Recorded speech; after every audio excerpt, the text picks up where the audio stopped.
අපට වෙලා තියෙනවා.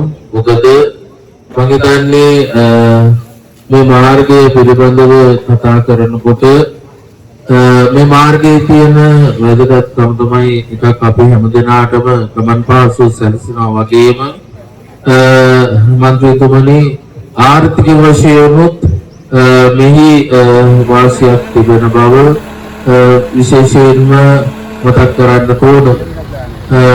මට සිහිපත් වෙනවා එක් අවුරුද්දකදී උඩකන්ගේ ඉඳලා එන පාරේ පාලමක් කැඩුණු අවස්ථාවකදී අවුරුදු කාලෙදී එක වෙළඳ ව්‍යාපාරික මහත්තයෙක් මතක් කරනවා හාමුදුරුවනේ මේ මාර්ගය අපිට ඉක්මනින් පිළිසකර නොකර ගත්තොත් මේ නගරේ වෙළඳ ව්‍යාපාරිකයන් වන අපට විශාල පාඩුවක් වෙනවා කියලා. එහෙම ප්‍රකාශ කරන්න හේතුව මොකද මේ ප්‍රදේශයේ ඇත්තන් තමන්ගේ අවශ්‍යතාවයන් ඉෂ්ට කරගන්නට නගරයට බලන්කොට වෙන එක අඩු වුණාම ඒන ජීවන පාඩුව දෙන එතුමා මාත් එක්ක කතා කළේ. ඒක නිසා ඒ වගේ විශාල ඒක අපලා ඉන්නත් විදිහට සංවර්ධනය වෙනවා.